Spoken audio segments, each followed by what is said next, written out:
જાતે જ ગુજરાતી કે કોઈ અન્ય માતૃભાષાને બોલતા અચકાઈએ છીએ, લજ્જાનો અનુભવ કરીએ છીએ. અને આજના આધુનિક યુગમાં તો યુવાનોમાં જે માતૃભાષા બોલતા હોય તે લોકો બેકવર્ડ કે ઓલ્ડ ફેશન ગણે, અને ઇંગ્લિશમાં જો ગાળો પણ બોલતા હોય ને તો તે સ્ટાઇલિશ ગણે.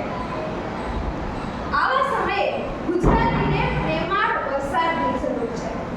આપણે એ કઈ રીતે ભૂલી શકીએ કે ગુજરાતી ભાષાને કારણે જ સમગ્ર વિશ્વ આપણને ગુજરાતી તરીકે ઓળખે છે. એનું એ પણ કારણ છે કે શબ્દ ભંડોળ. આધુનિક મોબાઈલ અને ટેકનોલોજીના યુગમાં શબ્દ ભંડોળ ઇંગ્લિશ ભાષામાં વધારે છે. તેનો જ ઉપયોગ દરેક ક્ષેત્રમાં વધારે થાય છે.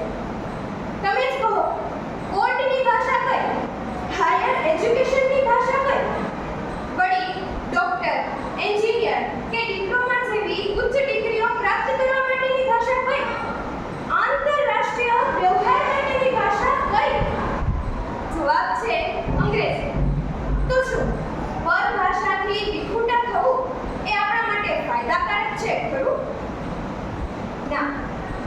વિશ્વ ભ્રમણ માટે અંગ્રેજી, રાષ્ટ્ર ભ્રમણ માટે હિન્દી, ધબકતા શ્વાસ માટે ગુજરાતી અને ભીતર ભ્રમણ માટે સંસ્કૃતની આવશ્યકતા છે.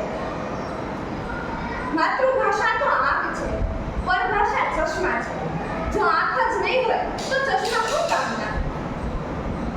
અને તેથી સમાજના નૈતિક પુનરુત્થાન માટે માતૃભાષાને ફરીથી આબાદ કરવી એટલી જ આવશ્યક છે.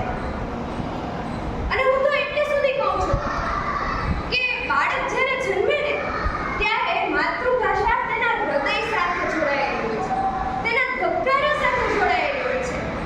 એટલે એવી મા સમાન માતૃભૂમિ કે માતૃભાષાને ધુંકારનાર કે ભૂલી જનાર વ્યક્તિનો ક્યારેય વિશ્વાસ કરવો નહીં. હવા, પાણી, શ્વાસ એ જેટલા જરૂરી છે ને, જેટલા સહજ છે, તેટલી જ માતૃભાષા સહજ છે. પણ મનુષ્ય સ્વભાવ પ્રમાણે જે વસ્તુ માટે કોઈ પ્રયત્ન ન કરવો પડે, મૂલ્ય ન હોય, ચૂકવવું પડે, તે વસ્તુ માટે અત્યંત મૂલ્યવાન હોવા છતાંય કોડી જ લાગે.